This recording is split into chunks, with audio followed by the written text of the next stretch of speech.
Dear students, good morning. Dear students, हम class 10th में हिंदी विषय में क्षितिज भाग 2 में सेकंड चैप्टर है जिसका नाम है राम लक्ष्मण परशुराम संवाद पढ़ रहे हैं। यही चैप्टर हिंदी के श्रेष्ठ कवि तुलसीदास जी द्वारा रचित है। इस चैप्टर में तुलसीदास जी ने उस समय का वर्णन किया है जब राजा जनक ने अपनी पुत्री सीता के विवाह के लिए एक स्वयंवर की रचना की। उन्होंने यह कहकर के स्वयंवर की रचना की कि जो भी इस धनुष के लिए उठाएगा उसके साथ मैं अपनी पुत्री का विवाह करूंगा। सीता के साथ विवाह की लालसा लेकर के वहाँ बड़े बड़े योद्धा उपस्थित हुए। राजा जनक के दरबार में विश्वामित्र भी अपने दोनों शिष्यों के साथ आए थे। जब सभी योद्धा उस धनुष को उठाने में असमर्थ हो गए तो गुरु की आज्ञा को प्राप्त करके रामचंद्र जी ने जब उस धनुष को उठाया और उठा करके उस धनुष पर डोरी चढ़ा रहे थे, उसी समय वह धनुष टूट गया। उस धनुष के टूटने की आवाज़ सुनकर के परशुराम राजा जनक की सभा में आए और अत्यधिक क्रोध करने लगे।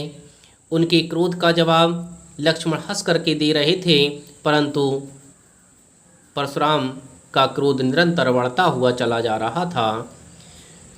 परशुराम कह रहे थे कि जिसने शिव के धनुष को तोड़ा है वह बाहर आ जाए, नहीं तो यहाँ पर उपस्थित सभी राजाओं का नाश हो जाएगा। इस तरह से वह क्रोध भरे वचनों के लिए लगातार कह रहे थे, परंतु लक्ष्मण उनके क्रोध का बहुत ही शांतिपूर्ण ढंग से जवाब दे रहे थे। इस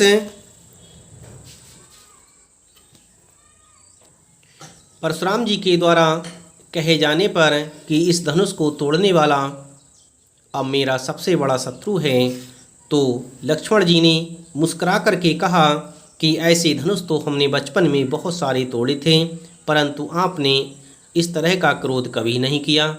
यह सुनकर के परशुराम ने कहा कि हे मूर्ख बालक, तुझे इस धनुष में और बचपन में तोड़े हुए धनुषों में कोई अंतर नहीं लग रहा है। इस तरह से अनेक क्रोध भरे वचनों के लिए एक दूसरे से कहे जा रहे थे। रामचंद्र जी दोनों की बातों के लिए बहुत ही धैर्य के साथ सुन रहे थे।